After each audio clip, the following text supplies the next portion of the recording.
مفتی طارق مسعود کے بیانات کے لیے طارق مسعود آفیشیل کو سبسکرائب کریں۔ طارق مسعود آفیشیل۔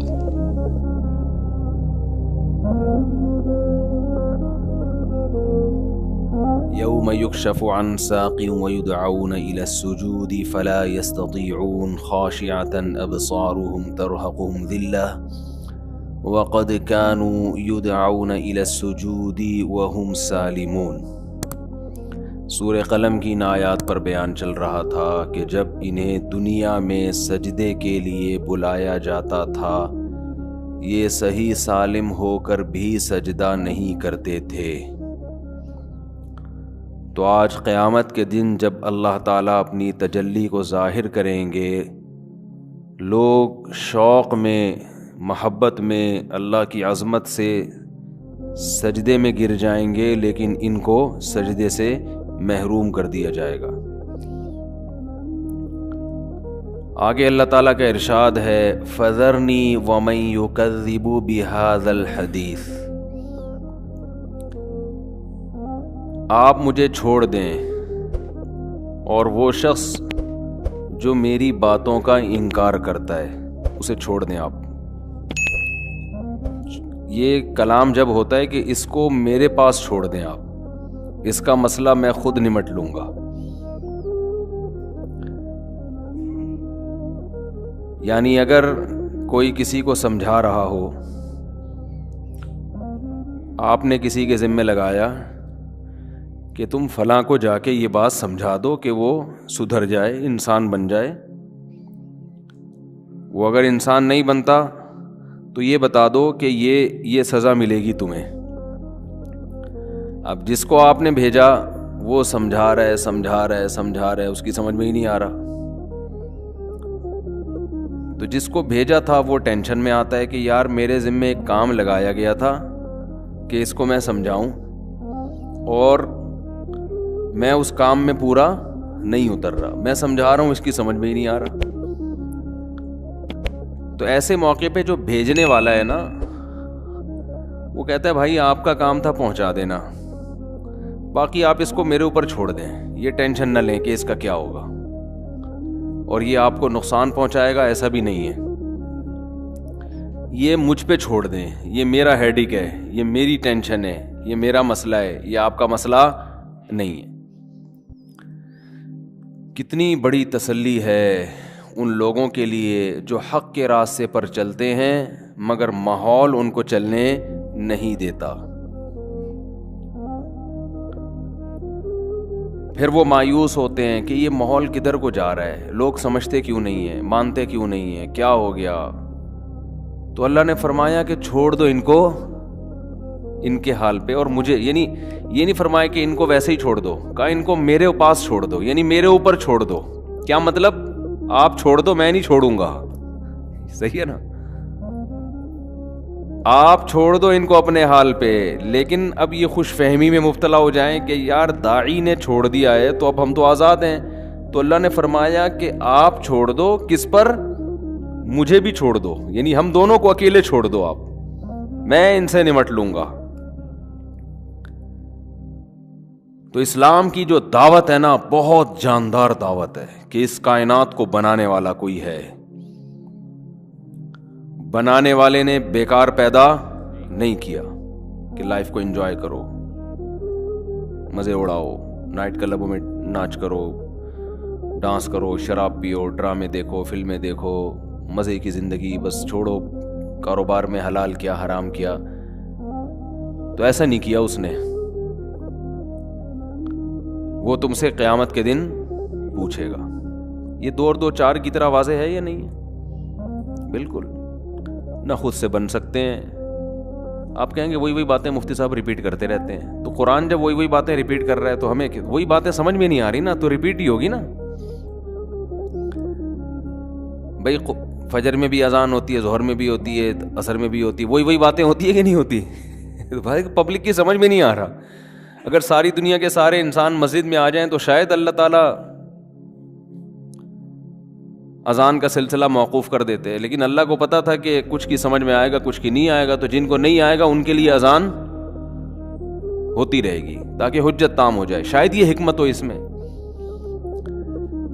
تو اتنی دو ٹوک واضح باتیں ہیں. بھائی بنے نہیں ہو, کسی نے بنایا ہے, خود سے بن نہیں سکتے. یہ کیسے آنکھ ناک کان دل دماغ جگر گردے پھیپھڑے کلیجی, یہ کیا ہو گیا؟ میں آج طلبہ کو تفسیر کا سبق پڑھا رہا تھا, تو حضرت موسیٰ علیہ السلام اور فرعون کا تو اللہ نے بہت تذکرہ کیا ہے نا. تو موسیٰ علیہ السلام جب فرعون کے پاس گئے نا اور اللہ کی کبریائی بیان کی, تو فرعون کے پاس جواب تو کوئی بن نہیں رہا تھا. تو فرعون نے بالکل وہی دلیل دی جو آج کل خدا کے منکر دلیل دیتے ہیں, خدا کے انکار کی. حضرت موسیٰ اللہ کی صفات بیان کر رہے ہیں. الذی جعل لکم الارض مہدن, جس نے زمین کو تمہارے لیے بنایا, رہنے کی جگہ بنایا, آسمان سے پانی برسایا, مٹی سے تمہیں بنا کے مٹی میں کر دیتا ہے. اتنے فضائل سنا رہے ہیں. جب فرعون سے جواب نہیں بن پا رہا تو فرعون نے کہا وہی بات کی جو آج ایتھیس کرتے ہیں کہ خدا اپنے ہونے کے ثبوت کیوں نہیں دیتا, اور ثبوت کا مطلب دکھاتا کیوں نہیں کہ میں ہوں. 2 اور 2 4 کی طرح بات کیوں نہیں کر دیتا. وہ اتنی مخمصے میں کیوں ڈالا ہے لوگوں کو؟ نہیں آ رہی بات میرا خیال ہے. بھائی ایک دفعہ خدا زمین پہ اتر کے بتا دے میں ہوں تو بس بات ہی ختم.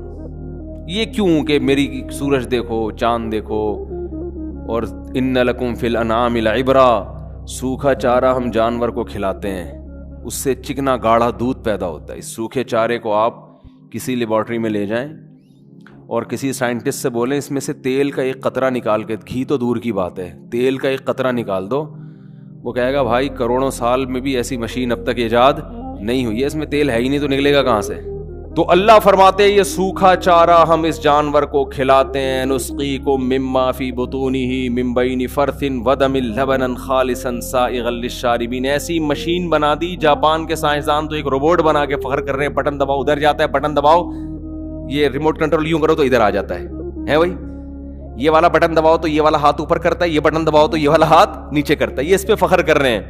اللہ فرماتے ہیں اس بھینس میں ایسے سافٹ ویئر میں نے ڈال دیے ہیں, سوکھا چارہ کھلاتے ہو, اسی سوکھے چارے سے اس کا گوبر بنتا ہے. وہ گوبر کیا کرے گا؟ زمین میں جائے گا, زمین کی انرجی کو, طاقت کو بحال کرے گا تاکہ دوبارہ اس سے گھاس اور نباتات پیدا ہوں. اسی چارے سے اس کا بلڈ بنے گا تاکہ یہ مشین کو جو ایندھن چاہیے, جو پاور چاہیے نا, وہ پاور تو ہر مشین کو چاہیے ہوتی ہے نا, تو وہ جو پاور اس کو چاہیے وہ بلڈ بھی اسی گھاس سے پیدا ہوگا. اور اللہ فرماتے ہیں جس جگہ پہ گھاس اور گوبر اور خون بن رہا ہے تو اسی گوبر اور خون کے درمیان سے ہم تمہارے لیے لبنن ایک دودھ نکالتے ہیں, خالصاً, جس میں نہ گوبر کی بدبو, نہ خون کی بدبو, نہ گوبر کی رنگت, نہ خون کی رنگت. یہ تو اس کا کلر ہوتا ہے بالکل پیور وائٹ کلر. کیسا چمکتا ہوا وائٹ ہوتا ہے کہ نہیں ہوتا؟ اور گھاس دیکھو کس کلر کی ہے, گوبر دیکھو کس کلر کا ہے, بلڈ دیکھو کس کلر کا ہے, دودھ ایسا چمکتا ہوا وائٹ. اللہ فرماتے ہیں یہ تو اس کی خوشبو میں نے تمہیں بتا دی کہ نہ گوبر کی بدبو, نہ خون کی بدبو, نہ گوبر کی رنگت, نہ یعنی کلر اور خوشبو تو میں نے تمہیں بتا دیا. مزیدار کتنا ہوتا ہے, سائغا للشاربین, پینے والوں کے حلق میں پھسلتا چلا جاتا ہے. وہ ہمارے حضرت فرماتے ہیں جب میں آیت کی تلاوت کرتا ہوں ایسا لگتا ہے ایک گلاس لبالب دودھ کا میں نے پی لیا, ایسا مزہ آتا ہے. جو پینے میں مزہ آتا ہے اس سے زیادہ اس آیت کی تلاوت میں مزہ آتا ہے. سائغا للشاربین, یہ لفظ کسی اور مشروب کے بارے میں نہیں ہے قرآن میں. سائغا آسانی سے حلق میں اترتا ہے. میرے علم میں ایسی کوئی دوسری آیت نہیں ہے جو دودھ کے علاوہ کسی اور چیز کے بارے میں اللہ نے کہا ہو. یہ انار کے بارے میں کہ آسانی سے حلق میں اترتا ہے, شہد کے بارے میں بھی نہیں کہا کہ پھسلتا ہوا جاتا ہے. دودھ ایسی مزے کی چیز ہے جب پیو نا تو دل چاہتا ہے کھینچتے چلے جاؤ, لیکن بھوک میں پیتے نہیں نا, تو اس لیے وہ تو پراٹھے کھا کے پی رہے ہوتے ہیں نا, تو پھر پھسلتا نہیں ہے, پھر وہ ابلتا ہے. یار یہ کیا کر رہا ہے بھائی, کیوں لے جا رہا ہے مجھے, اتنا مزیدار. تو اللہ کہتے ہیں کہ نبی صلی اللہ علیہ وسلم سے فذرنی, آپ نے سمجھا دیا, اب بھی اگر یہ خدا کے منکر ہیں چھوڑ دیں مجھے. ومن یکذب بہ, میں حضرت موسیٰ اور فرعون کا بتا رہا تھا. تو اتنے دلائل اللہ نے قائم کر دی اپنے ہونے کے, پھر بھی جو بدبخت انسان ہے وہ کہتے ہیں نہیں اللہ مجھے آ کے اپنی زیارت کرائے میں دیکھوں. او بھائی اگر زیارت ہی کرا دے پھر تو آزمائش ختم نا. دیکھی بھی چیزیں ہیں، پھر کیا ایمان، کیا کفر، کیا شکر گزاری، کیا ناشکری، پھر تھوڑی ہے، پھر تو سارے انسان کے بچے بن کے زندگی گزاریں گے، پھر تو سارے آ جائیں گے، پھر تو جو اللہ کہے گا وہ کرتے چلے جائیں گے. آزمائش تو یہ کہ نشانیاں دیکھ کر کس پر یقین کرو؟ اللہ پر، اپنے رب کو پہچانو. تو جو کام فرعون نے کیا تھا نا، حضرت موسیٰ نے دلائل کے انبار لگا دیے. فرعون کے پاس جب جواب نہیں بنا نا تو مذاق کیسے اڑایا اس نے. یا حامان ابن لی سرحن، اے میرے وزیر حامان، ابن لی سرحن، ایک مضبوط محل بنا، بہت اونچا. لعلی اطلع الی الہ موسیٰ، اتنا اونچا ہونا چاہیے کہ اس کی چھت پہ چڑھ کر میں موسیٰ کے خدا کو دیکھنا چاہتا ہوں، مجھے نظر آ جائے گا. ابھی تو یہاں سے نظر نہیں آ رہا، شاید اوپر چڑھوں گا تو نظر آ جائے گا. قرآن کیا کہتا ہے؟ وَاسْتَكْبَرَ هُوَ وَجُنُودُهُ، فرعون نے تکبر کیا، خدا کی آیات کا مذاق اڑایا. بھائی تو کچھ اور دلیل دے دے، کچھ اور بات کر لے. یہ کہ میں سوچتا ہوں، غور کرتا ہوں اس پہ، میں جو خدا کے منکر ہیں آپ کو ان کے ساتھ بٹھا کے مناظرہ کروا دیتا ہوں، یہ کہہ دے تو. یہ کیسی بات کر رہا ہے؟ یہ تو مذاق اڑانے والی بات ہو گئی نا. اللہ فرماتے ہیں جب یہاں تک آئے نا فرعون کہ میں سیڑھیاں، کبھی کہہ رہے سیڑھیاں لگاؤ میں چڑھ کے دیکھوں گا آسمانوں پہ خدا کو، تو اللہ فرماتے ہیں فرعون نے تکبر کیا. وَظَنُّوا أَنَّهُمْ إِلَيْنَا لَا يَرْجِعُونَ، اور یہ سمجھا کہ فرعون کو ہمارے پاس آ کے ان باتوں کا جواب نہیں دینا. اس خوش فہمی میں مبتلا ہو گیا. وہ سمجھ رہا تھا کہ کوئی ان باتوں کو سننے والا نہیں ہے، بس ایسے ہی میں مصر کا بادشاہ ہوں تو بس میں ہی سب کچھ ہوں. وَاسْتَكْبَرَ هُوَ وَجُنُودُهُ فِي الْأَرْضِ بِغَيْرِ الْحَقِّ، ناحق تکبر کیا اس نے بھی اور اس کے لشکر نے بھی، اس کے وزیر حامان نے بھی. جو ماتحت ہوتے ہیں نا حکومتوں کے، ظالموں کے، وہ بھی اپنے مقتداؤں کے ساتھ اسی جہنم کی آگ میں جائیں گے. تبھی قرآن کہتا ہے کہ اوردہم النار، فرعون اپنی قوم سمیت جہنم کی آگ میں داخل ہوگا، اپنی قوم کو بھی اس نے آگ میں، اوردہم، آگ میں ڈلوائے گا ان کو، یعنی مروا دیا اس نے اپنی قوم کو بھی. تو اس لیے بار بار علماء کہتے ہیں کہ اپنے بڑے کی وجہ سے حق کے راستے کو کبھی بھی نہیں چھوڑو. بڑے کون ہوتے ہیں؟ سیاسی لیڈر. آج کل لوگ اپنے سیاسی لیڈر کی وجہ سے حق بات نہیں کرتے. یہ جرم بہت ہو رہا ہے معاشرے میں. آپ کا سیاسی لیڈر کتنا ہی غلط کرے، اس کی ہر غلطی ٹھیک ہے. آپ کے جو اپوزیشن کا لیڈر ہے وہ کتنا ہی صحیح کرے، اس کا ہر صحیح کام کیا ہے؟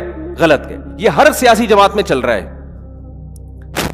تو یاد رکھو، جب اللہ آپ کے سیاسی لیڈر کو اس کی غلطیوں پہ پکڑے گا نا قیامت کے دن، تو اللہ آپ کو بھی پکڑے گا جو اس کی طرف سے غلط سلط تعویلات کرتے تھے اس کی چمچا گیری میں.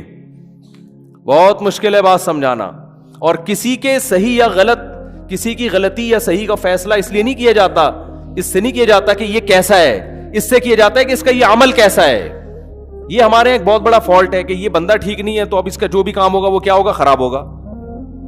اور یہ بندہ چونکہ صحیح ہے، آپ کے خیال میں صحیح ہے، تو اب یہ ہر الٹا کام بھی کیا کر رہا ہوگا؟ صحیح کر رہا ہوگا. یہ مارکیٹ میں ہول سیل کے حساب سے یہ بیماری چل رہی ہے. تو اپنے سیاسی لیڈروں کا نا اتنا دفاع کرو جتنا افورڈ کر سکو. بات آ رہی ہے سمجھ میں؟ یہ سوچ لیا کرو قیامت کے دن جب اللہ پوچھے گا کہ تم نے جس کو ووٹ دیا تھا، تم جس کی سیاسی تنظیم میں تھے، جب وہ یہ قانون پاس کر رہا تھا یا یہ الٹا کام کر رہا تھا یا حکومت سے یہ غلط مطالبہ کر رہا تھا یا اپنی ہر غلطی کو صحیح کر رہا تھا، تو تم نے یہ سوچا تھا کہ یہ صحیح کر رہا ہے یا غلط کر رہا ہے، اور مجھے اللہ کے سامنے اس کا حساب دینا ہے کہ اللہ جب مجھ سے پوچھے گا تو یہ سوچے سمجھے بغیر آپ جو کیے جا رہے ہو نا، یہ بڑے لیڈر ہی آپ کو مروا دیں گے قیامت کے دن. ٹھیک ہے نا؟ بولیں گے.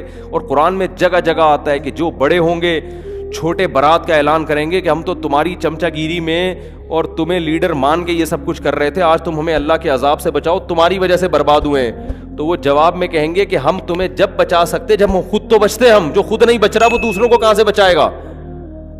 تو اس لیے بھائی ان اپنے لیڈروں کا دفاع اتنا کرو جتنا ایفورٹ. وہ مجھے بچپن کا ایک لطیفہ یاد آ گیا، ایک مزاحیہ. ہم تو بچپن میں نا آڈیو کیسٹیں بھی مزاحیہ سنا کرتے تھے، تو اور وہ کچھ ویڈیو بھی آج کل بھی آ جاتے ہیں وہ یوٹیوب پہ. تو ایک آدمی کو عادت تھی کہ وہ بھولنے کی نا، تو بھولے سے پتہ نہیں کیا کیا کر رہا ہوتا تھا. تو کسی نے کہا کہ تو کبھی بھولے سے اپنی بیوی کو بہن سمجھا ہے؟ اتنے بڑی بڑی چیزیں بھولتا ہے. کہہ رہے ہم اتنا بھولتے ہیں جتنا افورڈ کر سکیں. اتنا ہی بھولتے ہیں جتنا افورڈ کر سکیں. تو جو گھنے ہوتے ہیں نا آج کل بے وقوف، وہ بھی اتنے ہی بے وقوف ہوتے ہیں جتنا کیا کر سکیں افورڈ. لیکن اپنے سیاسی لیڈروں کے بارے میں اتنی تعویلات کر رہے ہوتے ہیں کہ ان کو پتہ ہے کہ قیامت کے دن ہم یہ افورڈ نہیں کر سکتے. تو اپنے لوگوں کا اتنا دفاع کیا کرو جتنا برداشت ہو جائے. بسوں کے پیچھے بار بار بتاتا ہوں لکھا ہوتا ہے تب پڑھے تو پاس کر ورنہ کیا کر, ورنہ برداشت کر. یہ بہت اہم پوائنٹ کی بات لکھی ہوتی ہے اس میں. یہ آپ سمجھ رہے ہیں صرف یہ میرے بارے میں لکھی ہے کہ اوورٹیک نہ کروں. یہ ایک اصول اور ضابطہ اس ٹرک ڈرائیور نے بتا دیا قیامت تک کے لیے کہ بھائی اتنا کام کرو جتنا برداشت کر سکتے ہو. تو خیر, تو فرعون نے کیا کہا کہ عمارت بناؤ, میں چڑھ کے دیکھوں گا خدا مجھے نظر آئے. تو اللہ فرماتے ہیں تکبر کیا. موسیٰ دلائل دے رہے ہیں احسن کل شیء خلقہ ثم ہدی, ہر چیز کو بہترین انداز سے کس نے بنایا ہے. یہ چیزیں آٹومیٹیکلی بنی ہوتی ہیں تو اتنی بہترین انداز سے تھوڑی بنتی. پھر ہر چیز کو نیچر کے راستے پہ چلا دیا, آسمان سے بارشیں برسا رہا ہے, مٹی سے انسان کو بنا دیے, سارے تصرفات کیسے مٹی سے کھلونے بنائے ہیں, اسی مٹی سے خربوزے بن رہے ہیں. زمین میں دیکھو کچھ نظر آتا ہے, انار انگور خربوزہ کچھ بھی نہیں ہے. اسی مٹی سے حضرت انسان بن رہا ہے, اسی مٹی سے مرد بن رہا ہے, اسی مٹی سے عورت بن رہی ہے, اسی مٹی سے انار بن رہا ہے, اسی مٹی سے انگور بن رہا ہے, اسی مٹی سے ہم تو مٹی سے ٹینی نانا والی گاڑیاں بناتے تھے, اس کے علاوہ ہم کچھ بھی نہیں بنا سکتے تھے.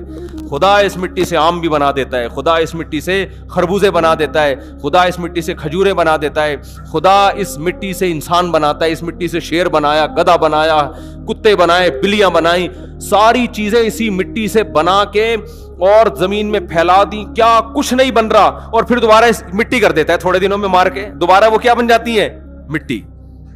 کیا یہ آٹومیٹیکلی ممکن نہیں ہے. تو اللہ کہتے ہیں کہ میں نے اتنے دلائل دے دیے ہیں, اب بھی ان کی سمجھ میں نہیں آ رہا.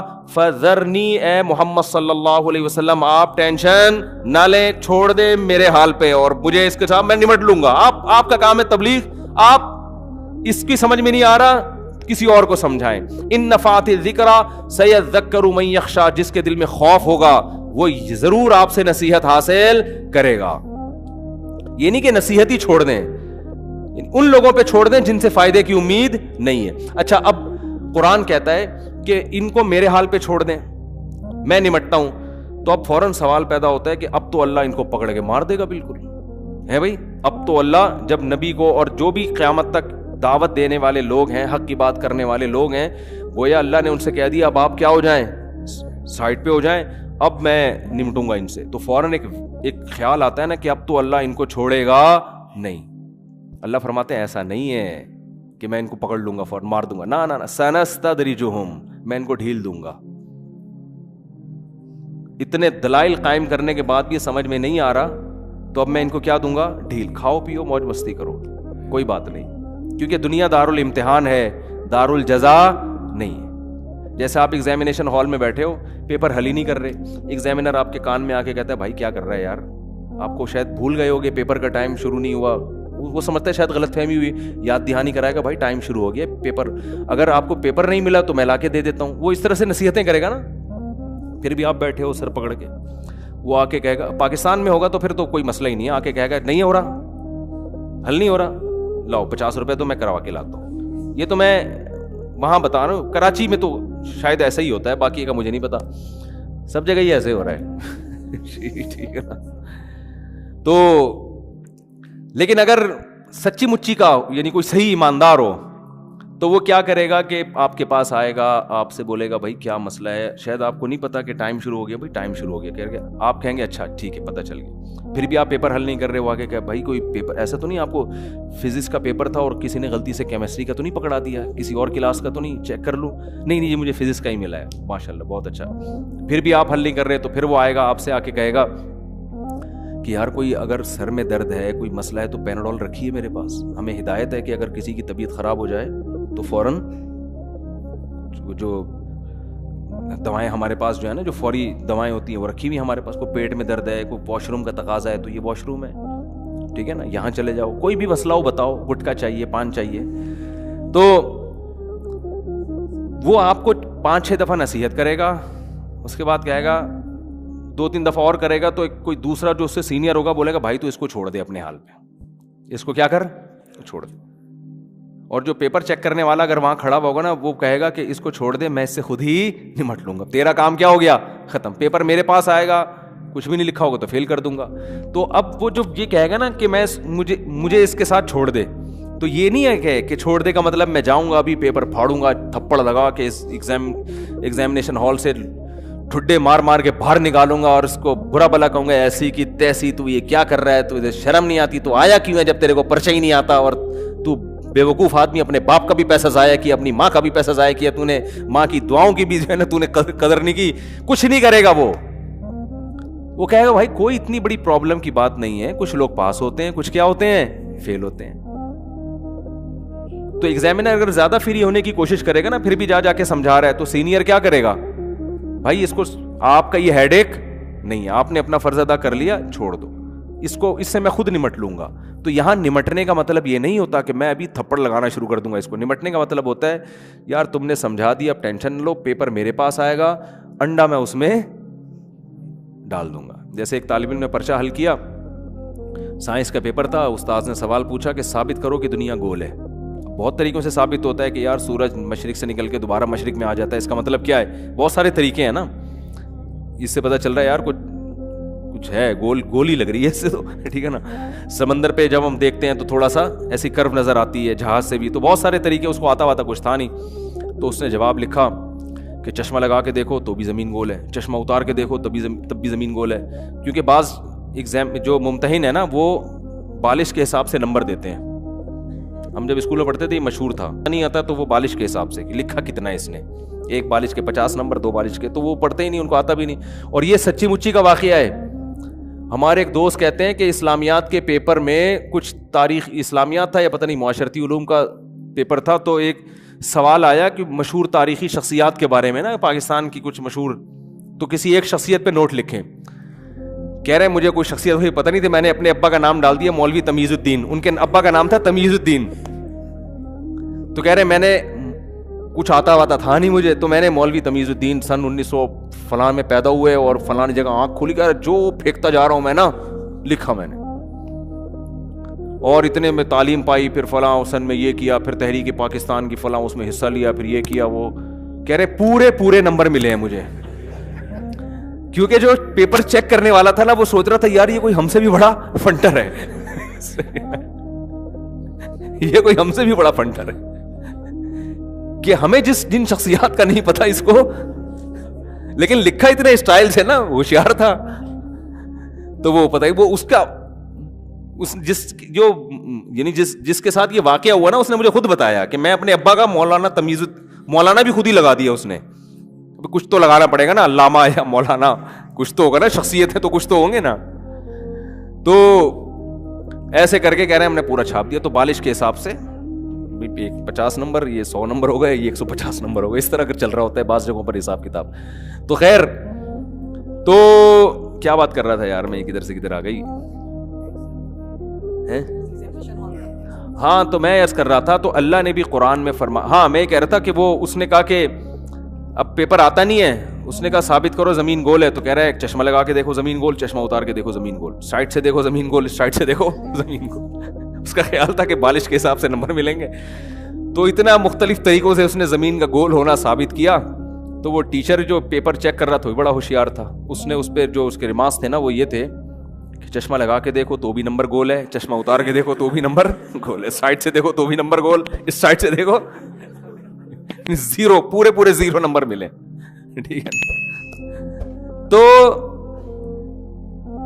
جو ایگزامینیشن ہال میں نگرانی کرنے والا ہے وہ کیا کہتا ہے, بھائی اس کو چھوڑ دو, کیونکہ ابھی کچھ بھی نہیں ہوگا, جب ریزلٹ اناؤنس ہوگا. اچھا اس دوران آپ اگر چائے منگوائیں تو آپ کو, اگر کوئی وہاں ایسا سسٹم موجود ہے تو چائے بھی ملے گی, پانی بھی ملے گا, سارا. پنکھا بند ہو گیا تو پنکھا بھی کھلوا دیں گے, بھائی یہ گرمی لگ رہی ہے. اچھا ایگزامینیشن ہال ہوگا تو اے سی بھی آن کر دیا جائے گا. تو یہ ساری فیسلٹیز ملیں گی آپ کو. تو اللہ فرماتے ہیں کہ جو میری بات نہیں مانتا فیسلٹیز اس کو ساری دوں گا, مجھے اس کے ساتھ چھوڑ دو بس, اکیلے میں نمٹوں گا. کیسے؟ ایسے نہیں کہ پکڑ لوں گا, نا, سنستدرجہم, مہلت دوں گا, اور مال میں اضافہ ہو جائے گا, اور مزے کی زندگی. ظالم ترقی کرتے کرتے کہاں تک پہنچ جاتا ہے آپ دیکھو, مظلوم بیچارہ پستا رہتا ہے, اور ظالم ترقی کرتے کرتے بڑی بظاہر بڑی کامیاب زندگی گزارنا شروع کر دیتا ہے, پیسہ بھی آ جاتا ہے اور کیا کچھ مل جاتا ہے اس کو.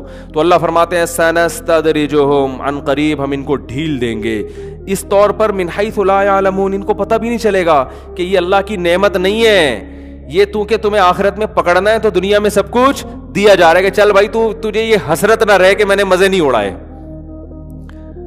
اور مجھے آخرت میں جو سزا مل رہی ہے غلط مل رہی ہے, نہ مجھے تو گناہ کی وجہ سے دنیا میں بھی مزہ نہیں آیا تو آخرت میں کیوں سزا مل رہی ہے. اللہ فرماتے ہیں یہ حسرت نہیں رہے گی, ٹھیک ہے نا.